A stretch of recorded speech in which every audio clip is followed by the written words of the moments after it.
Nay, matanong ko lang, kumusta naman ang pamumuhay ninyong mag-apo dito? Hindi ba kayo nalulungkot? Dalawa lang kayo rito? Napakahirap palang walang asawa, yung walang asawa, yung walang nabibigay ng pera, ganun. O, ano sabi ng mga anak mo na? Ano sinabi mong ganon? Tapos din sila. Yung isa, 5 anak. Mm. Yung pangalawa, 6 anak. Oh. Marami palaanakin sila. Yung mga anak ko, palaanakin sila. Marami silang anak. Kaya yung kinikita nila, gusto Kulang. din sa kanila. Bakit pala anakin sila, Nay? Kanino sila nagmana? Sa akin, Kaya ako nandito, Nay, kasi manghihiram ako ng pera nyo. Baka mayroon ka dyan, Nay, kahit 20.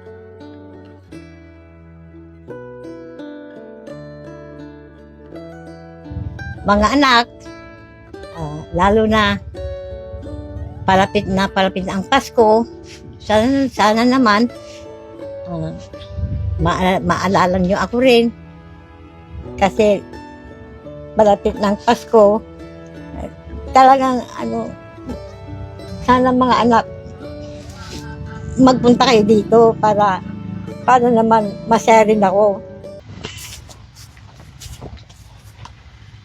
Apo. Nay, magandang tanghali po. Kumusta po kayo, Nay? Mabuti naman po. Ilan kayo nakatira dito, Nay?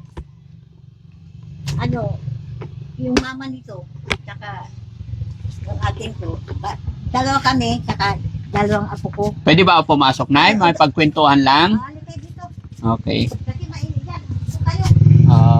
Magandang hapon, Nay. Ano pangalan ni Nanay? Remedios Guerrero. Oh. Remedios Guerrero. Napansin ko lang kasi itong bahay nyo, Nay. Napadaan ako. Sabi ko, kumustahin ko yung mga nakatira dyan. So, kayong dalawa nakatira? Yung nitinuntan yung anak ko eh. May anak pa kayong isa. Dalawa kami, tsaka dalawa kami naging at tsaka dalawang apo. Yung anak nyo at saka dalawang apo nyo po. Pwede umupo tayo, Nay? Opo kayo. Muso tabi. Hindi, Nay. Ikaw, upo ka rin, Nay. Ha? Oo. Upo ka maayos, Nay. Ano pangalan ni Nanay? Remedios Guerrero. Remedios. Ilang taon na po kayo, Nay? 70 na ako. 70. 70 is eksakto. Anong hanap buhay nyo po dito, Nay? Wala. Ganito lang. Ganito lang sa bahay. Oo. Saan kayo kumukuha ng pangsaing nyo po? Pambiling ulam, bigas? Kasi pag sumawad ako sa senior, Opo. yun lang inaasahan ko, yung sa senior. Okay. Yun, sa tindahan, bayad utang ako, bayad utang dyan. Bayad utang. Kumusta naman ang buhay-buhay? Siyempre kung sa senior lang kayo kumukuha. Ganun lang nga po. Ang buhay, siyempre, mahirap ang buhay talaga. Mahirap ang buhay. Wala na rin po akong asawa nung 2010 pa namatay. Wala na kayong, balo na po kayo. So, bali ilan po anak nyo, Nay? 5 sila. Nasaan na yung anak nyo 5? May mga, pamilya na sila. Pero sabi mo kanina. kanina, Nay, may kasama kang anak na isa. O ngayon po, yung mama niya. Yung mama niya. Ano trabaho po? Nandyan sa, sa pension niya, dyan sa Angeles. Nasa Angeles. Pampanga. So, so ibig sabihin, ang nakatira dito sa ngayon, kayong dalawa lang. Kaming dalawa. Bakit naging dalawa lang kayo nakatira dito, Nay? Yun lang po ang yun lang po ang talagang kami lang dalawa. Bakit sa'yo napunta yung apo na yan? Wala na pong papa yan eh. Bakit? Saan napunta? Namatay na rin yung papa niya. Namatay ang papa niya. Tapos yung nanay niya nasa Angeles. Doon nagtatrabaho. Sa pinsan niya. Sa pinsan niya. Ano trabaho naman po? Sa bahay, pag sinisildo lang po siya, yung tamang-tama lang para sa kanya. Minsan magpapadala sa amin, tamang-tama lang din sa amin. Yan. Muutang pa nga ako dyan sa tinda. Bayad utang sa tindahan. Tsaka yung sa senior, dalawang beses sa isang taon yung tanggal namin sa senior. Every 6 months. Inuutang po. Pinagbibili ko na. Magkano po ba natatanggap nyo every 6 months? 6,000. 6,000. So parang, 2 beses sa isang taon lang yun. opo. Pero 6 months pa lang ay bago matanggap, naiutang na. Opo, ay utang na. Napakahirap, napakahirap palang walang asawa, yung walang nabibigay ng pera, ganun. Nung nabubuhay pa yung asawa nyo, anong trabaho po? Karpinterong asawa ko noon. Daming ginawa dito sa bahay. Oo. Ngayon, wala na, hindi na, lang buhay niya. Oo, pag karpintero, maraming trabaho, no? Maraming ginagawang bahay. Oo. Pero yung bahay nyo, hindi niya kayang gawin. Nung nagkasakit na siya, Oo. ganito, iniwan na sa akin ganitong bahay. Kasira-sira na. Hanggang ngayon, Kailan ba siya namatay na? Mga ilang taon na po? 2010 siya namatay. 2010 pa siya namatay. 2010 pa. Mali running 14 years na po nakalipas. Kasi, nagkasakit yun kasi, walang mananalo sa alak eh. Maano sa alak. Palainom. Palainom siya. Tapos, nung nanghina na siya, ayun, di na niya nakaya. Wala. So yung mga anak mo na, anong mga trabaho nung iba? Yung mga iba, may trabaho. Yung mga iba, wala. Magbibigay sila sa akin kasi may mga pamilya na sila. Opo. Pag may maibibigay, sige. Pag wala. Pag meron. Hindi naman buwan-buwan niya nabibigay sila. Basta meron, magbibigay sila. Pag wala. Ganun lang. Buhay namin maglulan nito. Magkano na binibigay nila? Halimbawa, nagbigay. Tama-tama lang din panggastos dito sa bahay. Ganun. Magkano yung tamang-tama na eh? Magbigay lang sila ng 1.5. Ganun. Pambiling ulam. Tinatanggap ko rin. Siyempre. Kasi kung ano yung binigay nila, pasalamatan natin, no? Ang importante na ay, hindi ka nila nakalimutan. Hindi sila nakakalimutan. Pero sana kahit kung 1.5 monthly, makakaraos din sana. Hindi eh. Magbibigay sila kung meron. Kung wala. Ganun. Gaano kadalas na eh. Ba't sabi mo magbibigay kung meron ay mahirap yun. Parang kung kailan maalala lang. Itong tinilikan ng bahay ko, hindi sa akin to eh. Sa hipag ko to. Binili ng hipag ko to. Pinatira ko dito. Rene ang pangalan ko sa bahay. Rene, doon ka sa, binili ko lupa, sabi niya. Opo. Sige, sabi ko. Ito naman lupa na to, lupa ng pinsang ko to, inalok sa hipag ko. Binili niya, pinatira ko dito. Napakaswerte nyo po kasi may lupa ka na. Sa hipag ko naman po ito. Sa hipag naman. Hindi Pero gaano na kayo nakatagal nakatira dito? Anong taon yun? Na pinagawa ito ng asawa ko. Hindi ko na maalala kung anong taon yun. Kasi buhay pa nun eh. Pero, Lola, Nanay, matanong ko lang, kumusta naman ang pamumuhay ninyo mag-apo dito? Hindi ba kayo nalulungkot? Dalawa lang kayo rito? Sabi ko nga sa mga anak ko, ano ba naman kako? Naputulan pa ako ng kuryente. Opo. Hindi ako nakabayad ng 1 taon na. Yung putulang kuryente ko, sabi ko, mga anak ako, kami lang dalang maglula nito, ang anak mo. Wala man lang libangan dito sa bahay, ni radyo, wala, ni TV, wala. Sana may TV ako dito. Para may libangan dito, anak, sabi ko sa mama nito. Ayan yun, pag nakaluwag-luwag ako, sabi naman niya. Paano ka manunod eh? Kuryente, wala. Kaya nga, gusto kong maibalik ng kuryente ko para... 1 taon na ang laki nun. Nagpipinalty ho ba yun? Hindi ko lang po alam. Magkano daw po yung 1 taon na? Ewan ko, sabi ng mga kapitbahay ko, hindi na nagpipinalty yun dahil hindi naman nagagamit. Oo. Itinanong ko naman sa nagkukulit. Dapat tinanong nyo sa Meralco mismo. O, doon siya nagkukoneksyon lang dito. Oh, anong sabi? Hindi nagpipinat yan dahil. Kaya nga po, magkano yung babayarin nyo, yung hindi nyo nabayaran?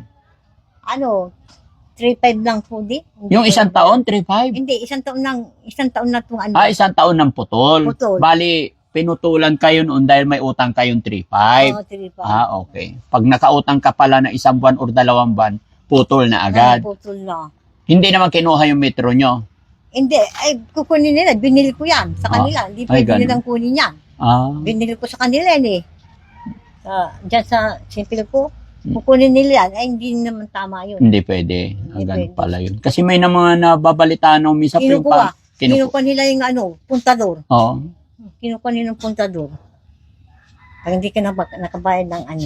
Ano sabi ng mga anak mo na? Ano sinabi mong ganon? Eh, tapos din sila. May yung isa, 5 anak. Mm. Yung pangalawa, 6 anak. Oh. Marami pala-anakin sila. Yung mga anak ko, pala-anakin sila. Marami silang anak. Kaya yung kinikita nila, gusto Kulang. din sa kanila. Bakit pala anakin sila na? Kanino sila nagmana? Sa akin, No? naiyak ako dahil sa tuwa ko Mm. na ano, ganun, dumating sa akin ng ganito. Mm. Kaya, pati ngayon, naiyak din ako ngayon dahil, ano, sa tuwa ko na nandito kayo, Mm. ano kayang ano ka ko? Ay, Ano ba pagkakaalam mo na ba't nandito kami? hindi ko alam. Kaya ako nandito na kasi manghihiram ako ng pera nyo. Baka mayroon ka dyan na kahit 20 lang. Sa tuwa ko, hindi ko maanong sa tuwa ko, kaya napapayak ako hanggang ngayon dahil, Pero na yung kuryente mong 3.5, 1 taon na, hindi pa ano? hindi ko mabayaran dahil, Hindi mo bayaran. dahil wala rin yung mga anak ko, ang dami nilang anak kasi, Oo. kinikita nila, pagkain lang nila. Paano naman ako mabibigyan? Eh, bago ako bigyan yung mga pamilya pa nila. Pamilya muna nila. Kawawa naman ang papel ng nanay, no? Ang nanay, pag tumanda na, di ba? Isipin natin, no? Nung nagpamilya ka na, maliliit pa yung mga anak mo, talagang pinalaki mo, inalagaan mo. Tapos, nung lumaki na sila, nagkaasawa, wala kang kasama dito. Bigyan ka pa ng apo. So, may alagain ka pa. Tapos, nagkataon, wala na rin yung asawa mo.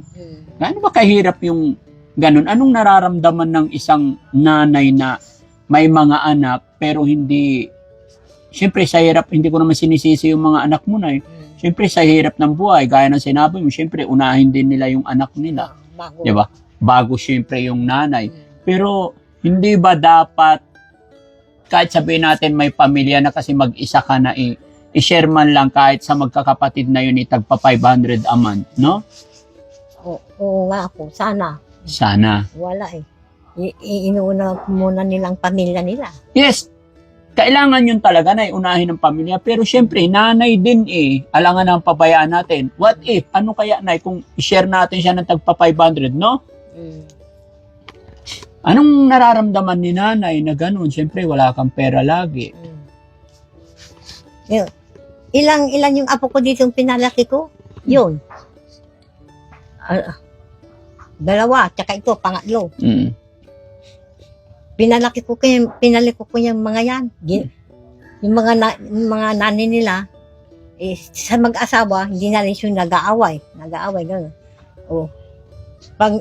Pag nag-aaway na sila mag-asawa, dito binubuntun yung mga anak sa akin. Iniiwan sa'yo? Tapos punta na naman sila sa asawa nila. Mamaya, buntis na naman sila. Tapos iiwan na naman sa'yo? So, pag lumabas na yung baby, iwanan na naman sa'yo? Gano'n. Allah. Buti naman, malakas ang katawan ko Mabuti sa awa malakas. ng Diyos. Mabait ka talagang nanay, ano? Hindi ako nakakasakit din. Nay, nga pala nay, naka-video tayo. I-upload namin to. Mapapanood ng mga anak mo. May mensahe ka ba sa mga anak mo? Kasi syempre, tumatanda na rin tayo. Humihina ang katawan. Alam ko rin na syempre, senior lang tayo umaasa. Baka may gusto kang mensahe or sabihin sa mga anak mo.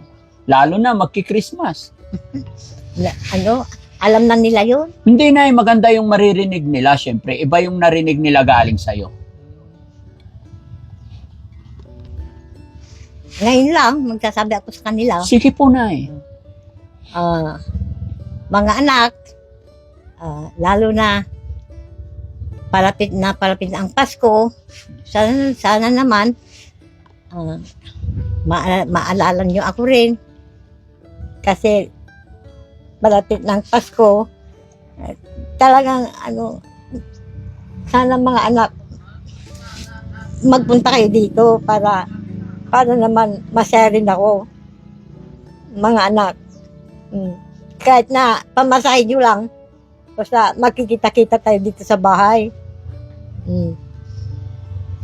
Kahit na wala kang may bigay sa akin, magsalo-salo lang tayo dito, ayos na yun. Wala na. Ba't umiiyak ka, Wala na. Nay? Kasi, naalala ko rin yung mga anak ko dahil malapit ng Pasko, ganun. Ilang Pasko mo na ba silang hindi nakasama, Nay? Ilang Pasko nang nakaraan, hindi sila po nagpupunta dito. Sana, Nay, itong Paskong to, maka-attend sila dito, magsama-sama kayo, kasama yung asawa at mga apo nila, ano? Sana. Hayaan mo, Nay, ipag-pray mo lang. Mapakinggan nila, no? Mapakinggan nila yung mensahe mo sa kanila kasi i-upload ko to sa Facebook para mapanood nila. Ngayon lang ako, nagsalita sa kanila ng gano'n dahil kayo nakabidyo ako. Opo. Makikita nila. Oo. Yun lang ang Gusto, Ngayon yun lang, lang ang hiling mo. Yun lang masasabi ko sa kanila ngayon. Mm. Ilang taon na nakalipas. Buti nagpunta kayo dito, nakapagsalita ako sa mga anak kong gano'n, yung malapit ng Pasko, sana mga anak ako, hindi ho ba? Opo, tama naman po, Nay. Baka sakali, syempre, habang nandyan pa ang nanay, samahan natin siya sa Christmas. Yun ang hiling ko, Nay, sa Paskong ito, sana maging masaya ka. Ipagpipray ko na sana makasama mo yung mga anak mo, mga apo mo, salo-salo kayo. Kahit 1 kilong pansit lang, ang Oo. importante yung magkakasama ang pamilya, no? Sana nga po. Hindi po mahalaga yung handa, maraming pagkain, kung wala naman yung pamilya, kung hindi kumpleto, ano? Opo. Pero kahit pansit lang yan, tapos isang, kahit na, alam mo yung malagkit na isinaing lang, Opo. tapos sausaw lang sa asukal, tapos pansit na 1 kilo. Opo. Kahit gano'n lang ang handa, basta kasama natin ang buong pamilya, ano? Kaya Tapos nga. masaya, daig mo pa yung may lechon. Opo. May lechon ka nga, pero yung pamilya mo nandoon, hindi mo kasama. No? Opo. Gawin nga po. So, sana marinig ng mga anak mo yung panawagan mo, Nay. No? Sana po dalawin natin, sana makasama natin yung mga mahal natin sa buhay. Dahil dyan, Nay, para may panghanda ka, baka sakali dumating sila, pag dumating sila, may panghanda ka, bibigyan kita panghanda. Ano, Nay? Wala nang ano yung upuan ni Nanay. No? Bigay lang sa akin to. Bigay lang. Kapit bahay. Oo. Bigay to. Sira na nga kutsun to Sira na yung kutsyon. Nay, akin na yung kamay mo, Nay. Bilangin natin yung pamasko ni Daddy Frankie. Nay, bilangin mo. 1, 2, 3, 4, 5, 6, 7, 8, 9, 10. Maraming salamat po sa tuwa ko talaga po. Naiiyak ako talaga po sa tuwa ko na nakapunta kayo dito. Binigyan niyo ako ng swerte. Salamat. Maraming salamat po. Walang ano man, Nay. Hangad ko ang kaligayahan ninyo. Ikaw, Pogi, mag-aral ka mabuti, ha? Babantayan mo si Lola, huwag mo pababayaan, ha? Gaano mo ba kamahal si Lola? Kasi mahal ko siya. Malungkot kami sa bahay na to. Wala kaming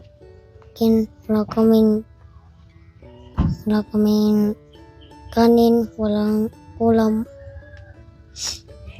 Wala kayong kanin tsaka ulam. Opo. Sige, Nay, sana napasaya ko kayo sa araw na ito. No? Ako nga po pala si Daddy Frankie. Kami po yung mga charity vlogger na nag-iikot-ikot sa mga lolo at lola. Kaya isa ka na napasyalan namin sa araw na ito. No? Anong masasabi mo na? Nakatanggap ka ng blessing biyaya sa araw na ito. Malaking pagsasalamat ko po sa inyo dahil sa araw na ito, dumating kayo dito sa akin na nagbigay ng swerte.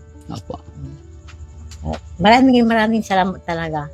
Salamat na Talagang sa tuwa ko, napapayak ako talaga sa inyo. Oo. Sige na, ayan ay kaloob ng Panginoon, no? Biyaya ng Panginoon. Blessing yan sa araw na ito. Kaya lagi lang natin pasalamatan yung mga blessing, biyaya na dumarating sa atin, no? Maraming salamat po, Nay. Maraming salamat din po. Merry Christmas po. Happy New Year din po. Ayan mga kababayan, mga kabarangay, isang barong-barong na natagpuan ng Team Daddy Frankie dito. Nadaanan lang namin to at masaya ako at nalaman, nakipagkwentuhan sa kanila at nalaman ko yung buhay-buhay nila at nalaman ko rin kung gaano kahirap. Kaya naman nagbigay si Daddy Frankie ng maliit kaunting tulong pinansyal. Kaya ako po nagagawa ito dahil po sa inyong lahat mga kababayan.